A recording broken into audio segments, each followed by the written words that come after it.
our tech department in the background kind of running things for us. They're doing a great job. Okay, we are ready to begin. Thank you. Okay. Hello, everyone, and welcome to this evening's Education Policy Committee meeting. I want to first welcome everybody and remind everyone that we are an NLSD Media YouTube channel. The committee meeting is being recorded, and then the recording will be posted on YouTube at a later time. Also, if you are not speaking tonight, if you can please mute your participation so that we don't receive any feedback or hear any auxiliary noises during the meeting. If you do have something to say, though, obviously, then you can unmute yourselves. Thank you. Our first item that we have this evening is our 2021 proposed middle school curriculum guide and sheet of changes. So the curriculum guide was something that we brought up last month at our Education Policy Committee meeting. However, we needed some additional guidance from the Pennsylvania Department of Education regarding how we teach our college and career information to our students in the middle school. I'm going to scroll down to a place in here.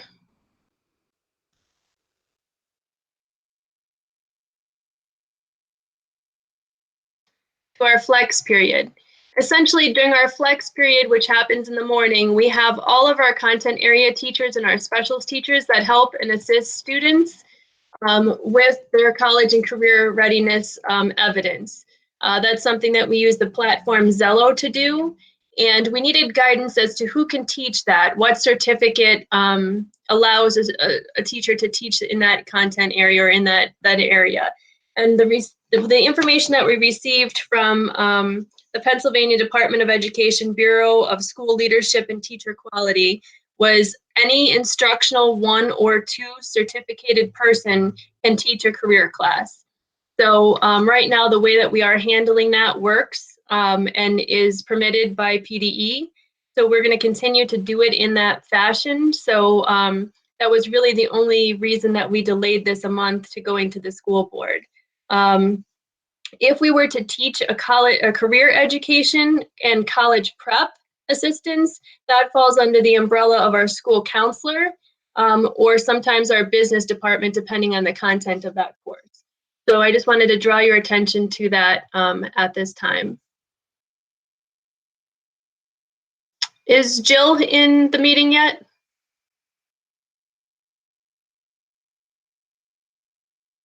She was logged in. Yeah, I'm sorry. I've been here, but I got booted. I was here, and then it got booted out, and I'm staying muted because you hear the bulldog. Okay, I didn't know if there's anything else you wanted to add, Jill, about the curriculum guide prior to us asking permission for the board to move it to the board meeting for approval. No, I think we only had a couple other like weird little. Sorry, hold on. Bourbon. We only had a couple weird little typos, not typos in it, but remember that there was an ampersand and things like that. So it just needed to be cleaned up, and then we were waiting on that information. And so we went through and cleaned her up. Okay. So then we will ask for the members from the school board that are present this evening. Do we have your permission to move that to the agenda for next week for a vote on this 2021 curriculum guide? Yes, you have mine. Yes, Tanya, that is a full board. We can go ahead and put it to next board meeting's agenda. Okay, thank you. So that'll be on our April 14th agenda at the next board meeting for approval. Great. All right, the next item that we have is there was a bill that was brought before before our government in Pennsylvania regarding the COVID-19 legislation. It's now Act 13 of 2020. The governor signed that. So I'm going to hand things off to Mr. Link, who's going to take us through and describe the parts of that legislation. Thank you, Dr. Stoker. And I'm going to, so the talking points that I have here There's kind of like a summary of what is now Act 13 of 2020, sometimes called the COVID-19 legislation. And these were summarized through the State Superintendent's Association, and I believe it's probably the most concise summary of the recent legislation. So I'm just going to kind of quickly walk us through this. Act 13 does waive the 100-day requirement. There was some question when it was first passed if it also waived the 900-hour requirement for elementary students and a 990-hour requirement for secondary students. We did receive guidance that yes, it does do that, even though it doesn't reference the guidance the hour requirement. It does waive all of that. Additionally, it gives Secretary Rivera the authority to close schools and increase the number of allowable flexible instructional days.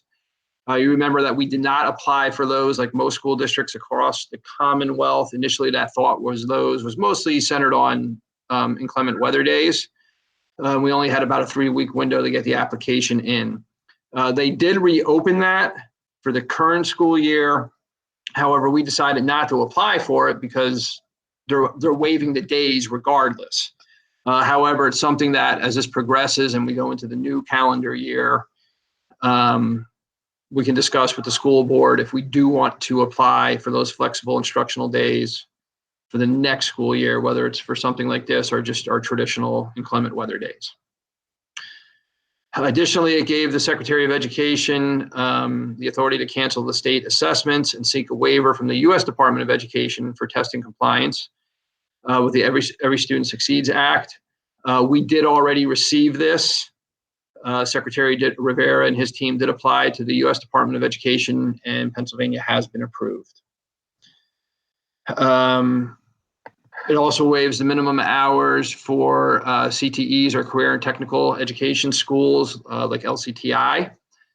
We know that many of our students, whatever occupation they are focusing on, they need to have a certain amount of hours in direct instruction for that career. That's been waived.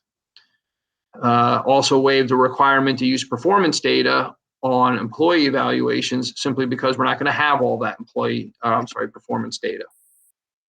Again, it waives the the occupational testing related to career and technical education centers like the NIMS and the NOCTI testing. That's been waived, which some of our students do participate in with they attend LCTI.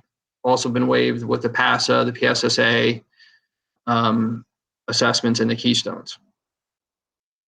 Requires the school employees to receive no more and no less compensation and no more and no less retirement credit and PSERS than they would have received if the school closures did not occur. This is something that our school board had, or at least for the compensation part of it, had made a decision locally to make everybody whole and all of our employees. When this first came out, there was a number of questions going around whether it truly does mean all employees or just like teachers and administrators. The guidance coming down is that it does mean all employees. PSERS put out there initially that people's time in employment during the closure would not count towards their total accrued time. And it took them all of about 36 to 48 hours to back off of that. I suspect they got a lot of feedback on that and they backed off, and then the law came about and said that it will count. Also put in there some safety procedures. That's, they're referencing particular custodial staff, cleaning staff, that we need to follow the guidelines for CDC when they come back in and start cleaning our buildings. Here in Northern Lehigh, we're making the recommended personal protective equipment available for all of our staff that are coming in as essential employees. So you'll now see that our people during the distribution line, I was down there today for almost 2 hours helping hand out food, and we were wearing masks and gloves. The face mask and gloves. If you look at the guidance, it doesn't specifically say shields unless you're going into a spot where there's been a known contamination for cleaning. So we've issued masks to everyone and the gloves. Let's see. Any child with an IEP,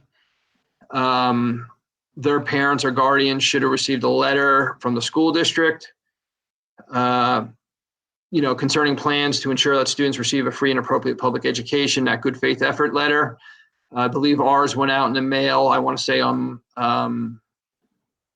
say Friday. Ours went out in the mail. So families should have started to receiving those. If you didn't receive it by today, you should receive it in the next day or two. Let's see here. Also, we had to post a continuity of education plan.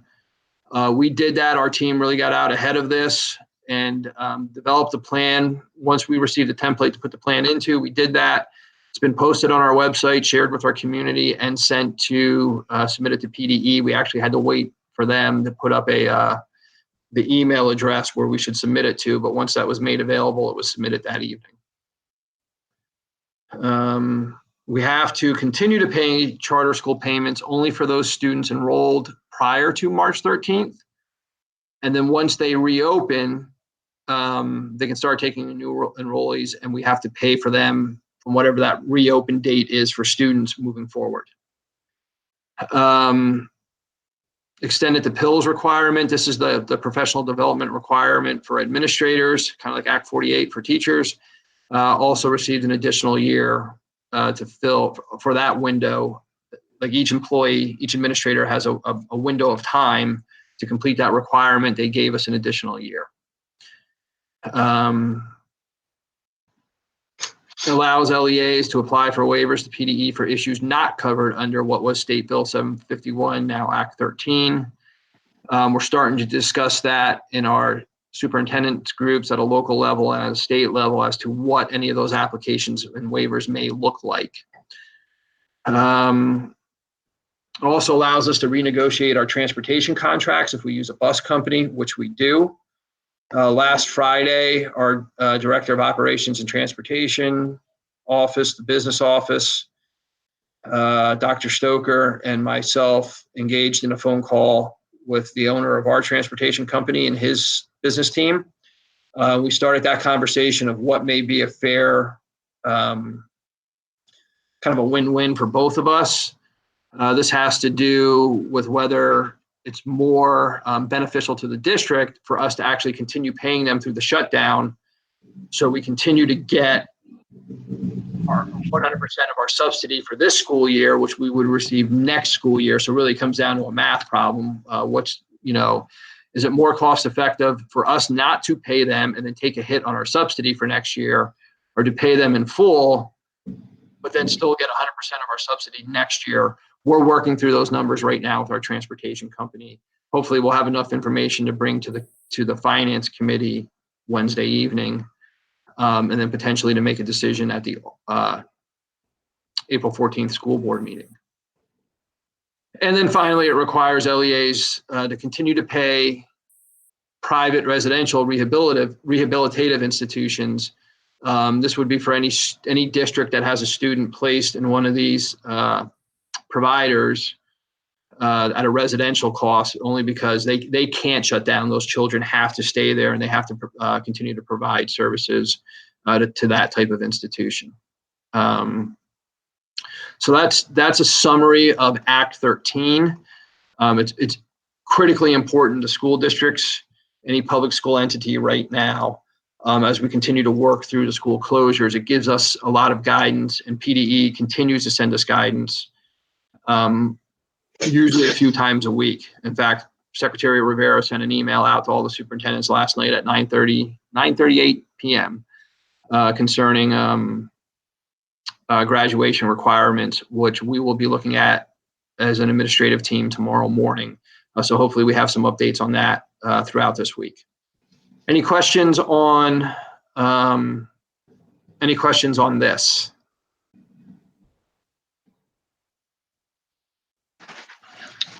I don't have any, Matt. Thank you. Okay. The detailed description of what's going on. Sure, absolutely. I will just give one quick shout out to our Pennsylvania Association of School Administrators. Has been so supportive to all the school districts, and I use this whole process, and every single weekday at 3:30 they host a Zoom session with all of us and give us the latest information. which helps us make decisions up to this point and moving forward. So they are doing a great job. That being said, I will turn it back over to Dr. Stoker. Thank you. Does anybody else have anything for the education part of our agenda for this evening? Tanya, I know it's not on the agenda, but I would like to just say I know some of our teachers are out there. Appreciate all the work that's going on there. I know my kids went on today and started doing some work and things like that. So I appreciate the teachers reaching out, and just wanted to give a good shout out to them, because it's a lot different than what it is, and everybody's taking it in stride. So thank you to you and the team and the administration for doing that. Thank you, Gail. Thank you for recognizing them as well. Can I add on to that? Sure. My son was online today too, and some of the paraprofessionals were also working to help the teachers with a quite complex classroom, and it was really great to see. And I'd like to, sorry for my sore throat, but I'd like to give a shout out to all of them as well and thank them for their hard work and their dedication to our children. Thank you. Yeah, it's definitely a different environment, even though we incorporate a lot of technology into our classrooms and our brick and mortar, classes that we have at Northern Lehigh. It's a very different experience when you're trying to teach through a Zoom meeting at home and juggle all of the different things, not just the curriculum, but the technology and reaching out to the families and, timing of all of that. So much appreciated for everything everybody's doing, all of the effort that our educators are putting into that. Okay, moving into the policy section this evening, the first three policies that we have slated deal with admission of students and attendance and withdrawing from school. Act 16 of 2019 amends the definition of compulsory school age in Pennsylvania for 2021 school year. This is moving into next year. It's going to be it's from the time that the person and parental relation, and you'll see that that changed from parents and guardians, places the student in school, which is no later than age 6 now, until 18 or until the student has graduated. So that piece of legislation has impacted the three policies that we're going to talk about first this evening. Previously, all the way up through the end of 1920, it was that the student had to enroll no later than age 8, and that it was required for them to be in school until that they were 17 years old, which became some difficulty at the upper age of that for attendance and things like that. So this change in legislation is something I think administrators have been waiting for a while, and it's really going to help support our students from the time that they start up through graduation. But just know that this particular policy that we're going to be talking about, one of the policies is going to be enacted for next school year, not immediately. We'll talk about that in a second. But the first one is 201, admission of students.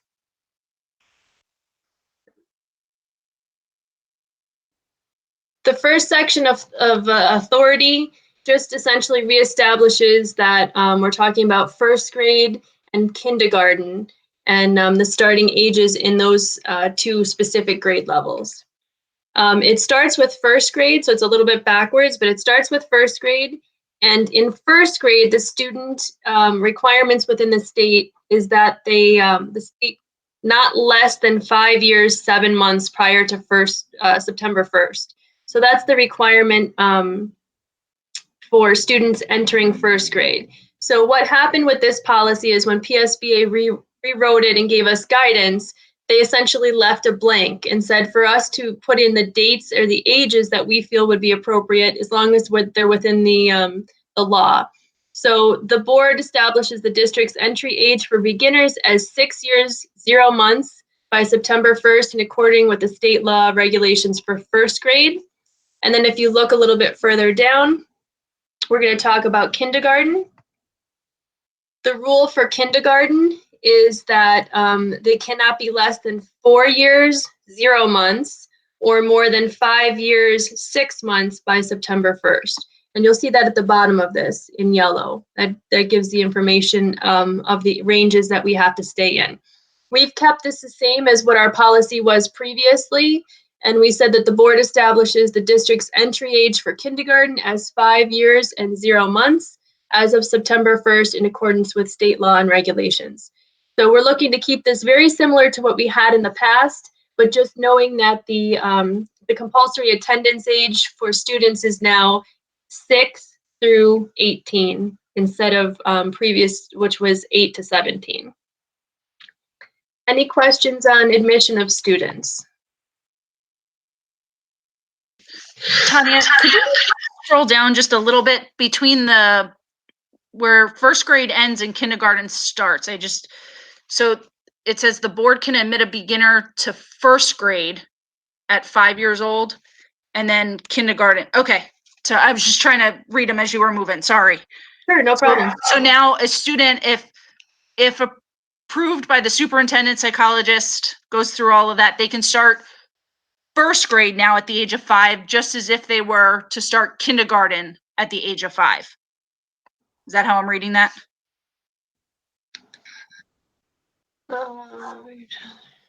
So after the red line of the first grade, that first black paragraph, and then the kindergarten, the first paragraph, just so that I'm reading that correctly. Is that how that reads?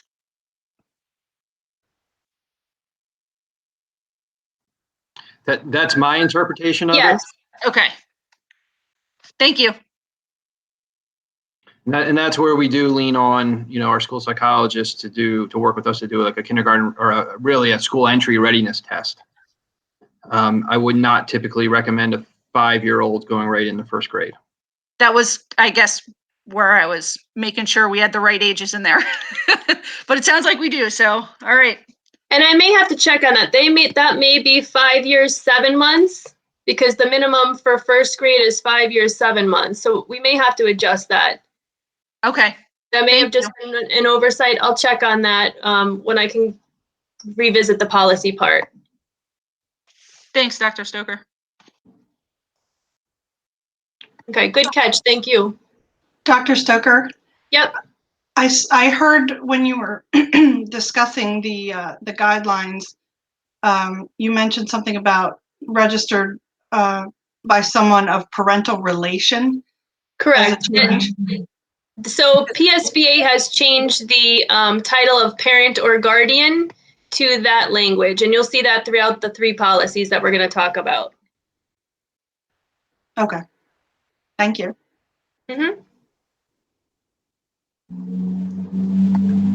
Any other questions on that? For the board members that are in attendance, do we have permission to move this to the school board meeting for approval in April, with us checking on that one age that that Gail brought up? Yes. Okay. Yes, that'll be fine. Thank you. Okay, thank you. The next one is attendance.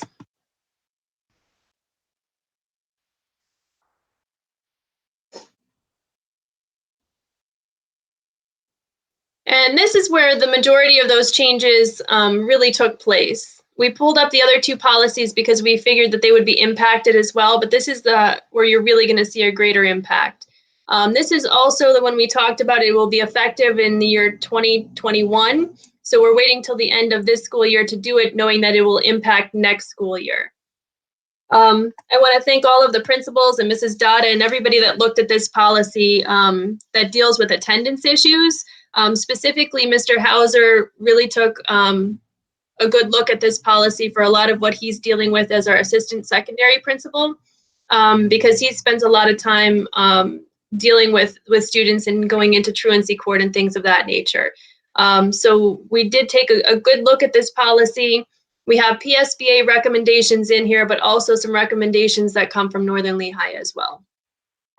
So in the first section, under authority, this is essentially just rewording and rearranging that came from PSBA. So instead of having attendance shall be required, it says the board requires the attendance. So you'll see some of those sentences that are just kind of reworded and reorganized. The next section, definition. This is what we've been talking about, that the age has switched from age 8 for beginners to age 6 for beginners, and that students who reach 17 was what it was previously. Now it's students who reach 18 years of age or graduated from school. So those are the age differences that have come with that legislation.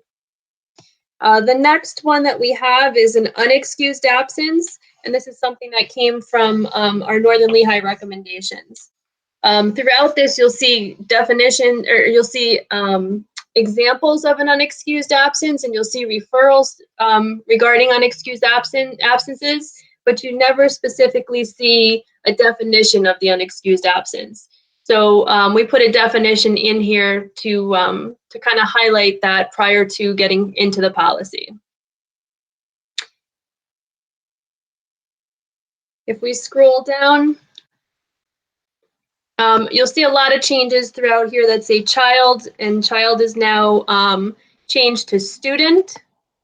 You'll see that all throughout the policy. When we get into delegation of responsibility, you'll see again parents or guardians has now changed to persons in parental relation all throughout the policy. So you'll see those two major changes, child to student and parents and guardians to persons in parental relation. I believe that this part has come from families being a variety of different caregivers for children. We have grandparents, we have students in foster care, we have a variety of different people kind of serving in that parental role. So that has been changed throughout. You'll also see the local magisterial district judge. Originally, anywhere you see judge, that it's been changed essentially to the magistrate because that's the person who initially hears any of our truancy cases. At times, they may be appealed beyond that, but that's the person who would hear those first. On the next page, it has superintendent or designee will ensure that the current policy is included in each school student handbook. So we do have to share how we plan to share out this policy, and that's typically done every year. As we approve the student handbooks, we put highlights of this policy in there and reference the full board policy. So handbooks will be coming up in May or June for approval, and that will be included, all of these changes. In the next line, we have the superintendent or designee in coordination with the building principal shall be responsible for the implementation and enforcement of this policy. Again, as stated earlier, our assistant secondary principal does a great deal of work with attendance and truancy and writing plans and things for our students at the secondary level, as do our principals. So we included assistant principal in that line as well. In the next section, again, we talked about the judge being changed to the magistrate. And then number 4, it says to clarify the district's responsibility for collaboration with non-public schools in the enforcement and compulsory school attendance requirements. This was a recommendation from PSBA. And essentially, this policy and the attendance policies we're talking about this evening come with several ARs, which are administrative regulations, about what the letters look like that we send out to families that have students that are having difficulty with attendance and various other topics. These kind of spell out what those administrative regulations will include. So number 4 will be included in that administrative regulation. This is just saying that we have to write an administrative regulation that includes that. Scrolling down to the bottom under guidelines, this is just additional clarification for any of the programs that a student could be essentially participating in. So independent study, work or career education, homebound instruction, or instruction in the home. A lot of the guidance numbers have changed. That's the numbers that you're seeing in brackets, that they've just been switched because of the new guidance that came out in the law.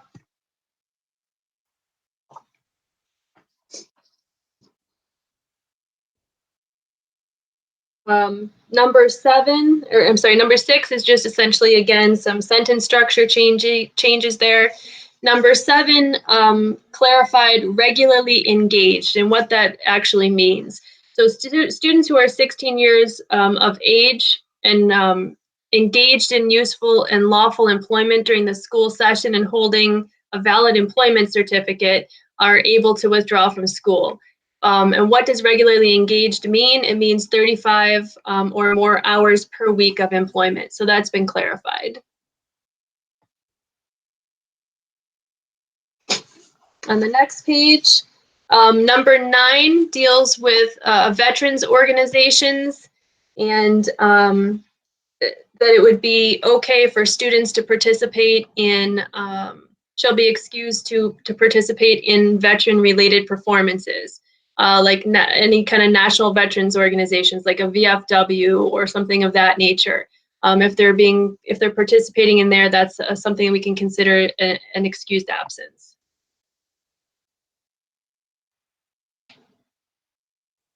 Number 11, Part A, so just essentially says that the person in parental relation has the required documentation for excusal, for absences, and appropriate time frame. So that was added on for any kind of non-school sponsored educational tours or trips. That condition has to be met. So they just added in there that the required documentation, because it doesn't necessarily have to be a note depending on how schools are doing things electronically, and then the absence within our timeframes.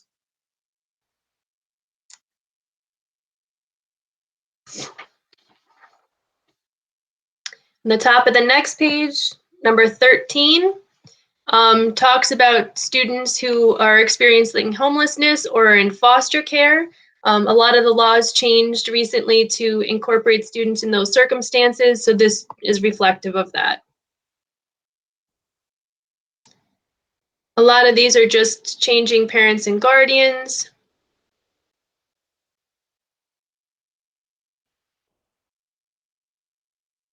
In this case, we changed unlawful to excused.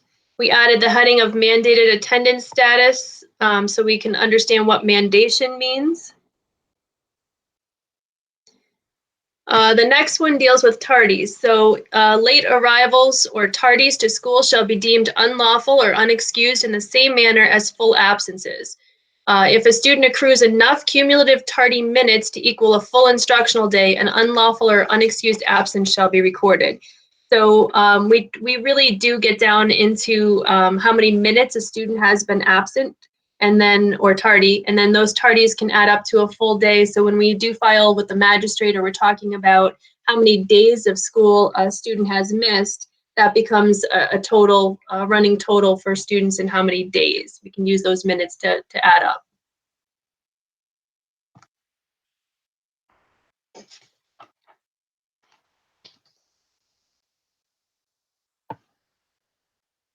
In this section, School Attendance Improvement Conference, SAIC, SAC, was just essentially put the acronym there.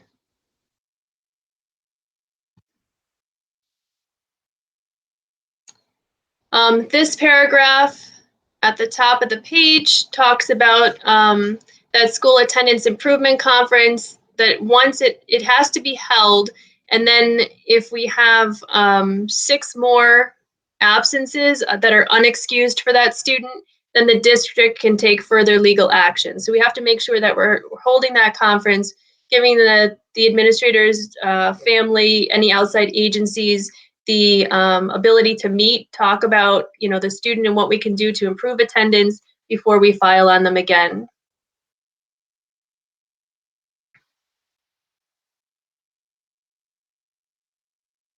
The next big paragraph is the attendance improvement for habitually truant students.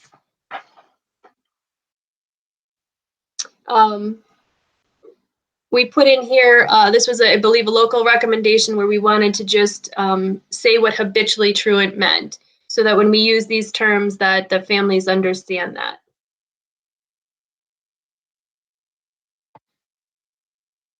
And I believe that covers all of the changes that we have. Any questions or comments from anybody on that?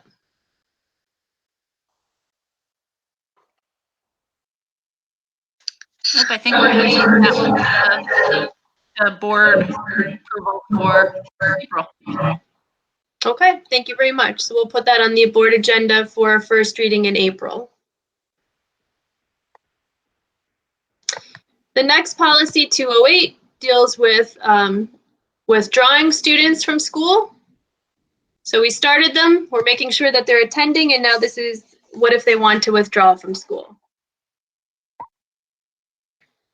So not a whole lot of major changes in here. Under the authority section, we're trying to obviously keep students in school as much as possible. If we have circumstances where we know a student is looking to drop out of school before completing their education, we do use our district resources as much as we possibly can. Administrators are reaching out, school counselors, teachers, anybody that we can that has a connection with those students is doing everything that they possibly can to demonstrate the value of education and make sure that students are staying in school. So this authority paragraph just really speaks to that. And then at the very bottom, delegation of responsibility. This was added in the event that a student has a book, or now that we have a one-to-one program, has a device like a Chromebook or a laptop, that if the student decides to withdraw from school, that the student or the person in parental relations shall be responsible for the associated replacement costs if we don't receive those items back. So just a few changes there. Any questions or comments on the withdrawal one?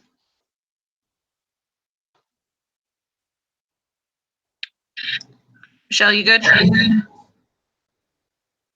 All right, so that will go as well, Tanya, to the April board meeting for approval. Okay, thank you. We'll put that on the agenda for first reading in April. So those are the three major policies that we have that dealt with that change in the law for the compulsory attendance age. So thank you for those. The next two policies essentially are coming out of the business office. We have policy 346, which is workers' compensation. And then we have policy 347, which is workers' compensation transitional return to work program.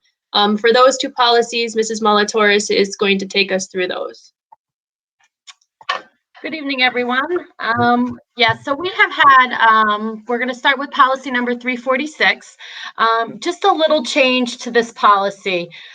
We've had, first of all, we don't have a lot of people that go out on workers' comp. Probably in the time that I've been here, I can probably list maybe 5 people who have been out for an extended period of time due to a work-related injury. Most of it, as you're probably aware, are like your custodians who are shoveling snow and do something to their shoulder or something along those lines. We do not see a lot of workman's comp issues, which is a plus to us doing something right. Probably in a lot of our safety trainings and stuff that we have to do, we're telling them what they should and should not be doing. So, but in regards, when we have had a couple of people been out, they kind of tend not to keep us informed. And the part of the policy that we want to change is it says that they must maintain, but it doesn't put any limitations on it. So we kind of wanted to get a little bit more specific and say, once you see that doctor after your visit and then you're off for like a month or so and you're ready to come and see your doctor again, when you have that follow-up visit, you need to let us know within 24 hours what was discussed at that visit, when you'll be returning, what's he looking at. And the reason for that is it's going to then flow us into our next policy, which is 347. If there's a way to start getting employees back off of workers' comp, with the issues with where we're having with subs and not having people to be able to cover positions when people are out, we want to start with a lighter duty or a transition back to work in a lighter duty for some of these employees to get them back, because not having them there is really hurting our departments, like our cafeteria staff and our custodial staff, because there's stuff piling up. They don't have the subs. They don't have people to come in and help them. So transitioning then into 347 is, again, that workers' compensation transition program. So this is a whole new policy for us. We've never had a policy like this before. We kind of went out and looked at PSBAs, and then we looked at local school districts in our area, what they have, and we've kind of combined them and created our own policy. So basically, as you can see, the purpose is for the safely and timely return of the staff to transitional or their regular employment. if they're able to come back. That's what we're hoping for. The second part is the authority. It basically says it's going to help us control our workers' comp costs. It's going to be covered by employees that are covered by workers' comp and injured on the job is what this policy will apply to. And it is for the return as soon as possible. But they have excuse me. But the certain criteria must be in effect. So they must have been injured at work. They must be disabled as defined in the state Workers' Compensation Act. They must be able to perform productive work. They cannot return to the reason why we're offering this is because they cannot return to their pre-injury work job with or without a reasonable accommodation. So basically, when you look at a reasonable accommodation, you can say somebody who maybe can't lift something is able to put something on a cart and then can push it. So like we're giving them help in a way that can help them continue to do their job with a reasonable accommodation of some sort. But obviously the reasonable accommodation, there is no reasonable accommodation for them to return. So we want to give them a lighter duty job that would then allow them to be able to return. They have to expect to be returned within a defined period of time. And they have to already be receiving workers' compensation benefits.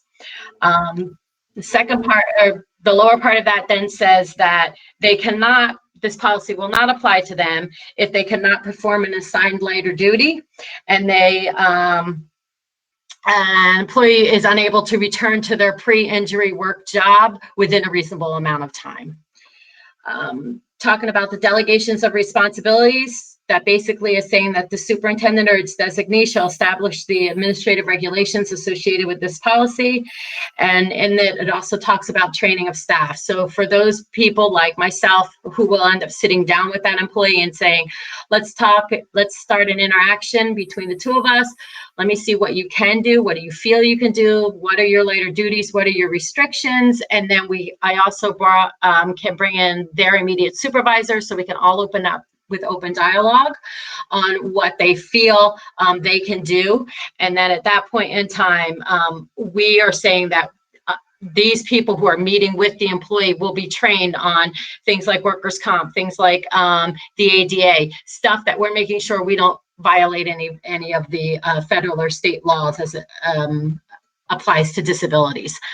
The guidelines are to return to work shall not conflict with the law. As always, we don't want to conflict with the law.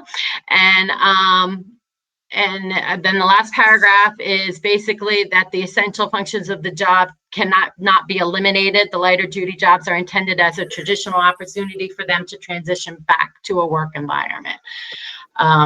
So we kind of want to start this policy moving forward. We have always, prior to this, had unless an employee is 100% able to return to work, that is the only, with no restrictions from their doctor. That was the only way we were allowing it. We feel that we're getting to the point now where we're cutting off our nose to spite our face, because there's times when an employee could really come back, take some of the lighter jobs off of somebody else in order to perform those functions, and we can do a shifting of job responsibilities in order for them to transition back. So, Sharon? any questions? Yes, this is Michelle here. Sure. I heard you explain who would be making those determinations, with the employee. Is there any wording, or would it be prudent to add wording that included, for lighter duty as permissible by the doctor that took them off duty in the first place?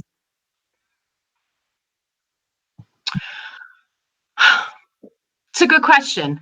And I think that's like, when we get the doctor's notes back, correct, it would be a doctor's note would have the stipulation on it on what they cannot do. So maybe it's that they can't use their right arm right now. So can we find everything in a job that they can do where they can just use their left arm, vice versa, whichever.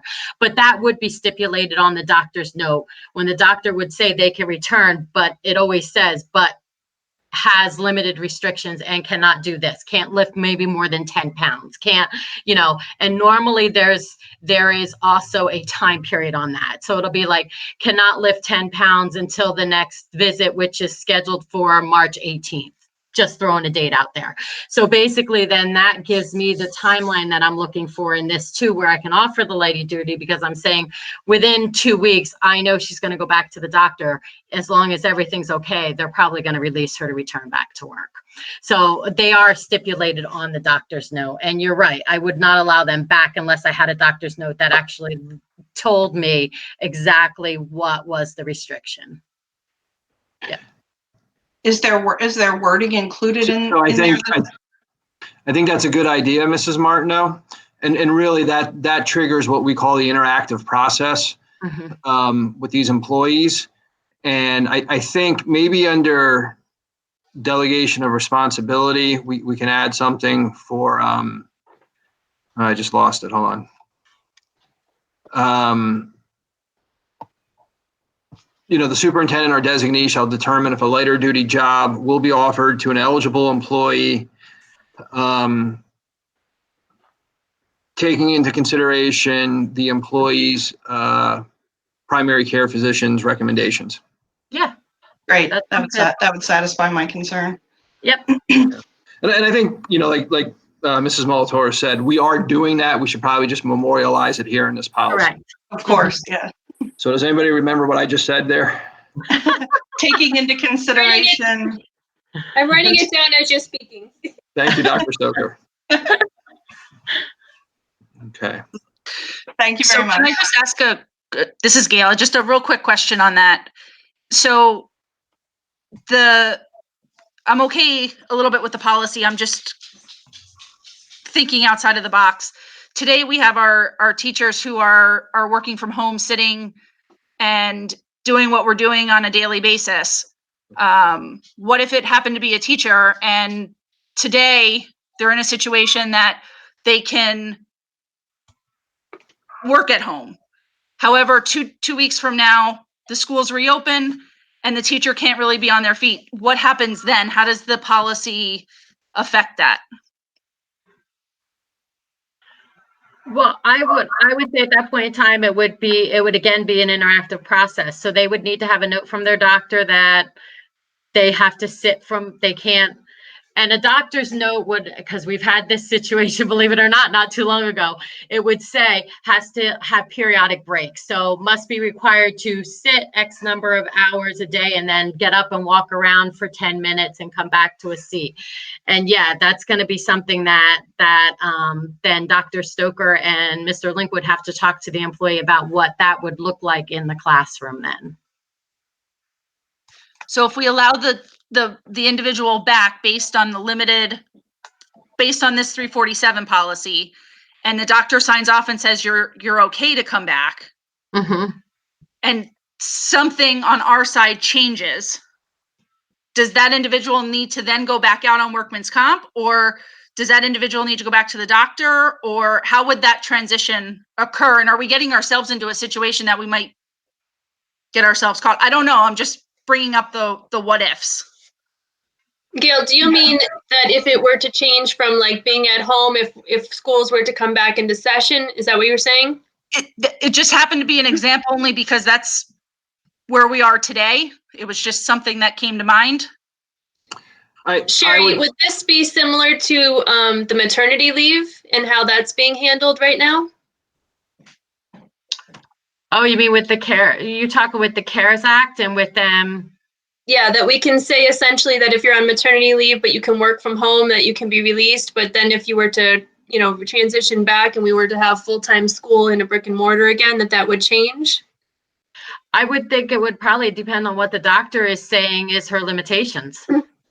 So if I may, I would say that, the interactive process is an ongoing process. Right. So whatever the initial determination is from medical recommendations, the employee himself or herself, and then the administrative team, if there's a change in conditions, we have to go back to the interactive process and say, okay, what does this look like now? Do you need the same accommodations, different accommodations, or is your medical provider now fully clearing you? So I think it's the same process. Sometimes it's just going to repeat itself if work conditions or environment changes. And okay, that's great. Then that won't affect either our workman's comp or the employee's workman's comp or any of those in betweens if we go back and forth. I'm not familiar enough with it, so that's why I'm asking you guys as the professionals to tell me. And I think we've had similar conversations like this, not necessarily couched in the example that you gave, a worldwide pandemic. But for our employee law attorney has always stressed the importance of that ongoing interactive process. And as conditions change, accommodations or even the permission to engage in work or not can change. And that's exactly what our workers' comp advisor has said as well. You want to start that interactive process and then get to where you need to be. And then if something changes along the line, that process can start over again because things can possibly change, right? Okay, thank you. Just wanted to make sure we were checking all our bases. Well, and because that was such an important conversation, I think we need to maybe document in here some language about the district will engage in an interactive process with the employee. Okay. To determine necessary accommodations. Do we want to put that right after the line that you that Sharon just added, Matt, for you? Do we want to put it right after the primary care physician that this is an ongoing discussion between the employer and the employee? I would, and I would actually use, the legal phrase is interactive process. I would actually use that. Okay. And you're right. I think Mrs. Sherman is recording that right into the document. Yes. She's good. Thank you. Okay. Is there any other questions or comments on the two business office policies we just discussed? Not hearing any further discussion.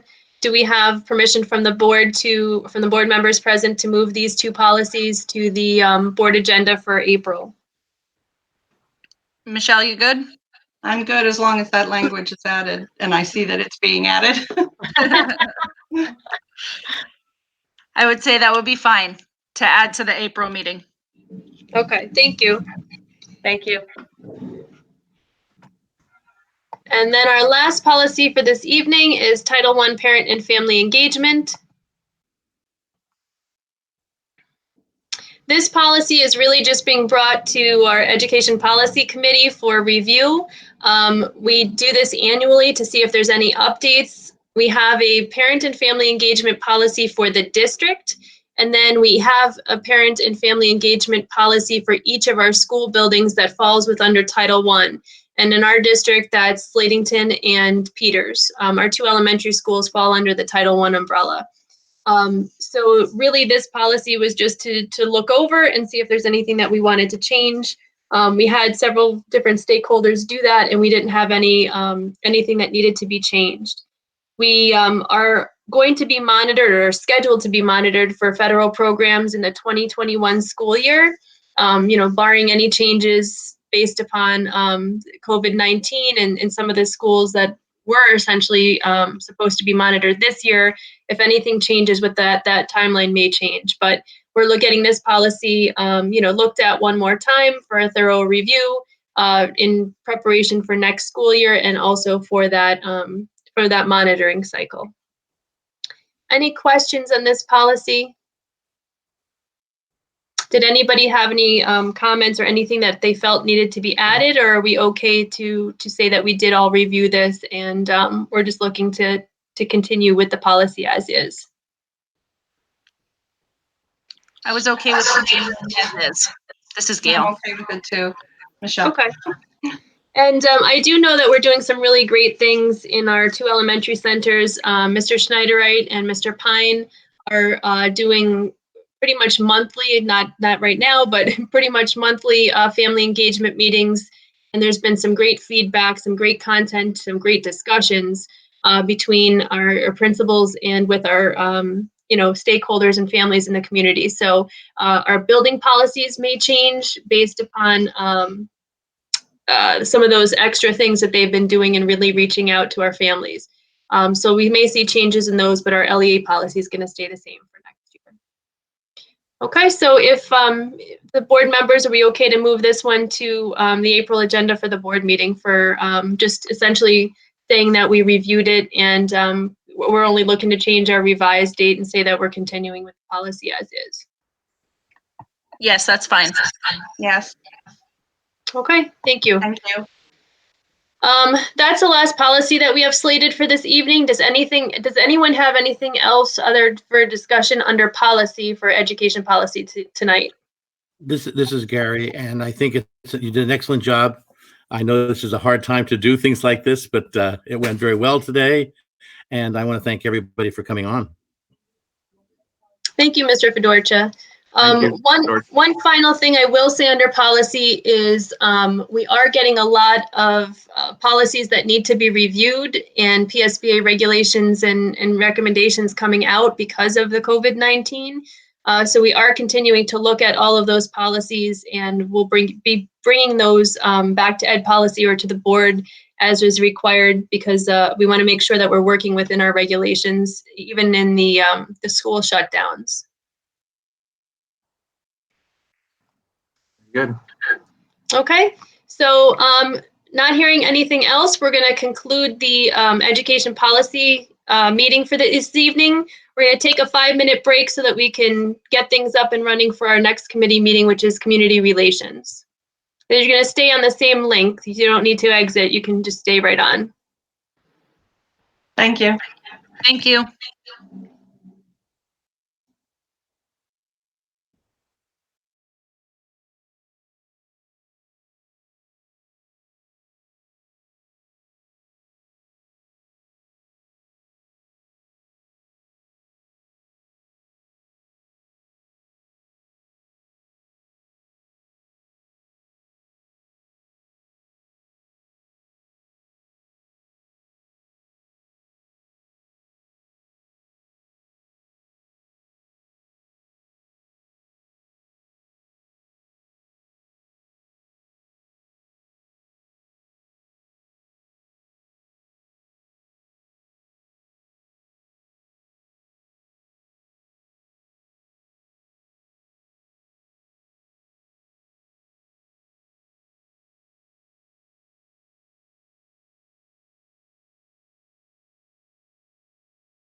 Okay, go ahead. We're good. All right, thank you for your help. So this is a much shorter agenda. First, I would like to congratulate everyone on successfully completing the first live streaming of a Northern Lehigh School District committee meeting. And feedback from our technology support was that there was no issues whatsoever. Sound was good, audio was good, and the picture was good. Also, there was no community questions during the first committee meeting this evening. Mr. Hill, if there's any questions, can you let me know so we can share them out with everyone during this meeting? Yes, I will do that. Thank you very much. Okay, so again, really what we were looking for was not only feedback on how all of you think that went, now that we have one under our belt, but also just about our community outreach during the mandated school closures. So this is just more of questioning people on the committee if there's anything that they would like to share as far as how the school district has been sharing out information during the mandated school shutdowns, or if you have any concerns with how our first live streaming committee meeting went. So the floor is open at this point. I do have one comment. I noticed a few parents, including myself, the students are receiving emails to their account, and we are sometimes not receiving them as parents. And in certain cases, it can be confusing to try and gather all of those in one place. Is there a policy in place that would allow for, blasts like from Mr. Vlacity to go out to parents as well as students? I know that the students aren't allowed to email outside of the school system. But that was my concern I had. And there was another parent that did send an email that I was CC'd on that said that was confusing for her. So it literally just happened. So.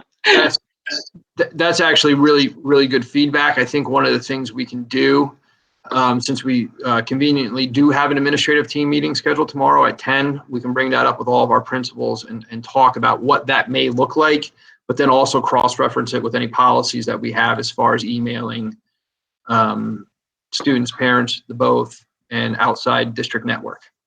Right, and the other concern I had was when those emails do go out, that addresses be blind copied, so we're not blasting all the students' personal information out to everyone.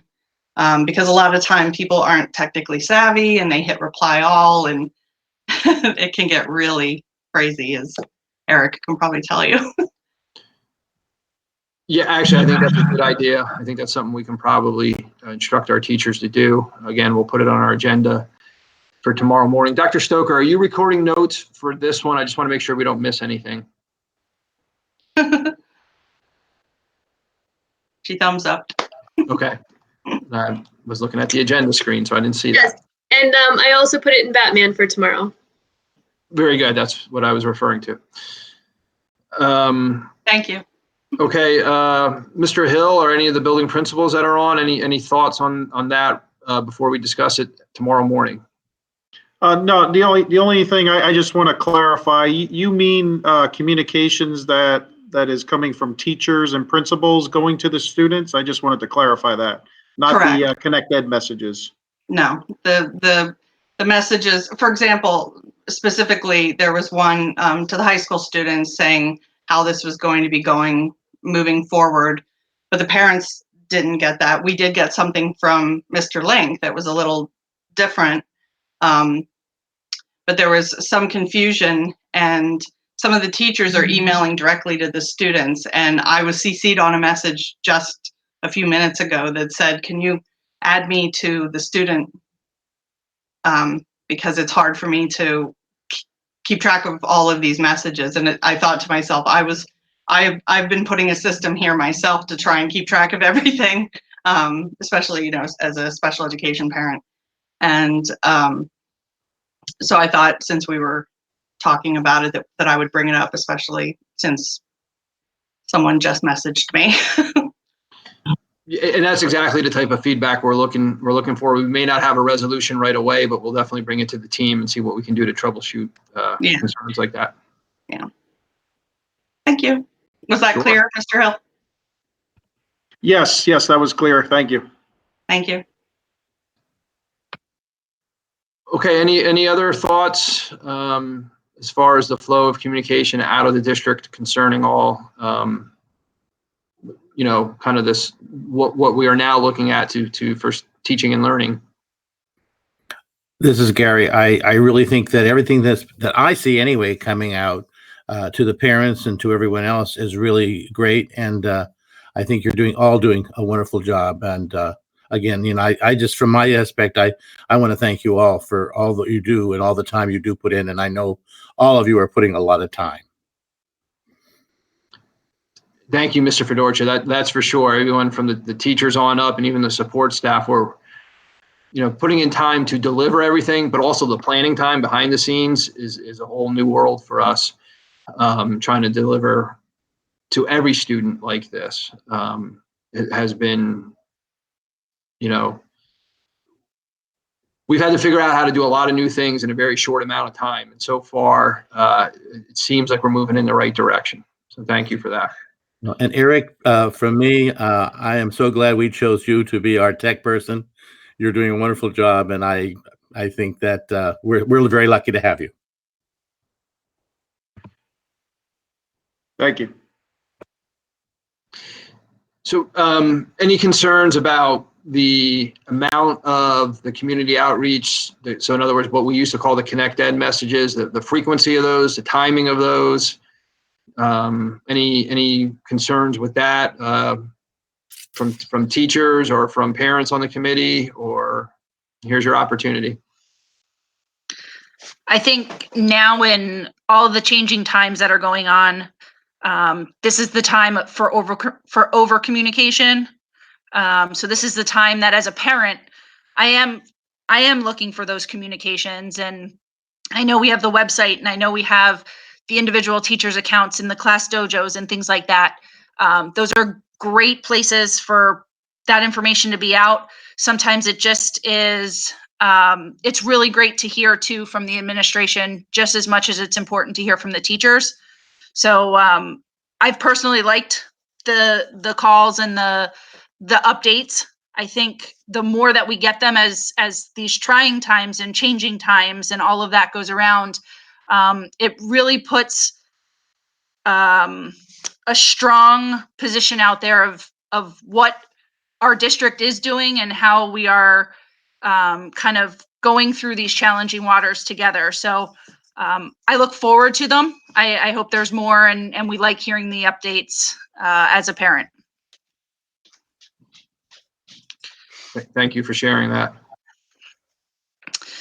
The other comment I wanted to say, I agree with Gary on all the hard work. So want to make sure we send that out there. But on Michelle's note too, I've noticed one of the things on the elementary side, the teachers seem to be engaging the parents a little bit more than on the middle school and high school side. And I know we try to leave our students when we get up to those ages so that they have a little bit more freedom and a little bit more accountability.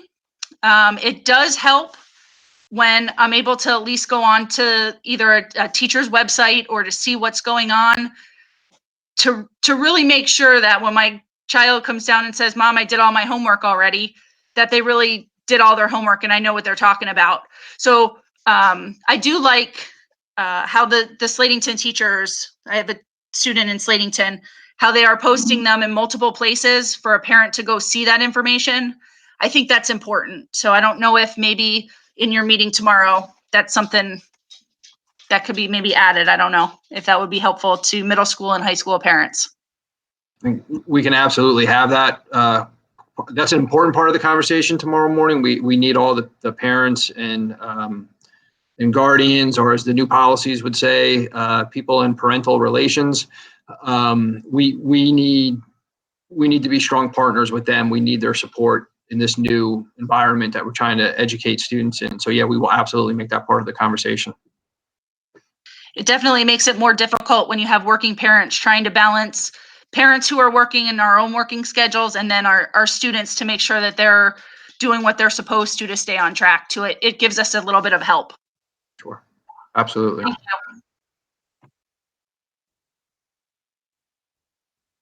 you. Any other thoughts?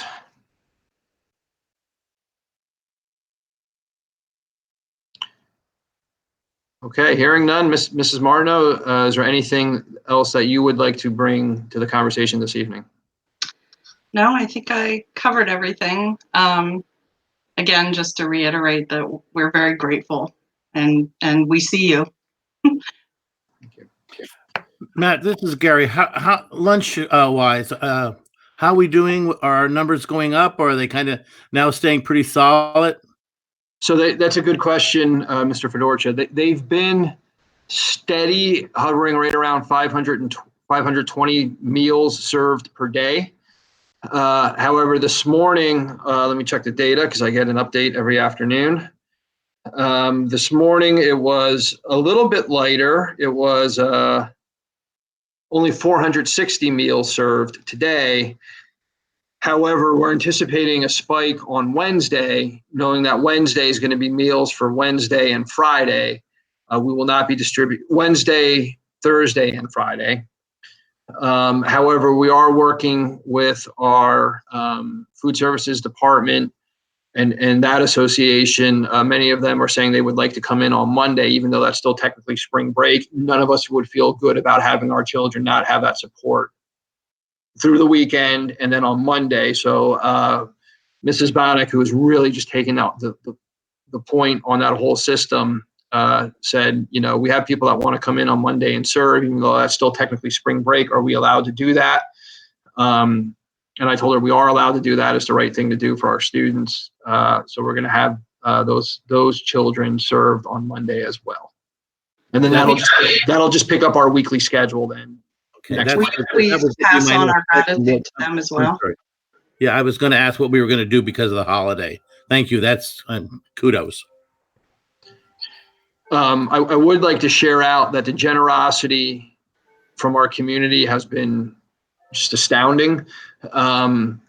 So the Monday through Friday program, that's coming through the state dollars and really from the U.S. Department of Agriculture. But that doesn't fund our backpack program for about 120 of our neediest families in the district. That funding is all local. And, you know, as recently as today, we received a check from a parent in the community that said he's in a position to support, and he wrote us a check for $1,000 just for the Backpack Buddies program. Our education foundation has been remarkable. They wrote us a check for $1,000. And two of the local churches are being very supportive of that program as well. And if they're not making monetary donations, they're actually going out and purchasing the food that we would use and then having it for this program. So I can't say enough good things about our community right now, making sure that no child goes hungry during all of this. Great. That's wonderful. When this is all said and done, we should make an effort to thank our community as well. Yeah, we have an on. Yeah, absolutely. In fact, that was a topic of our conversation during the cabinet meeting this morning, that we need to keep an ongoing list to make sure that we can share our gratitude out along the way and then at the end.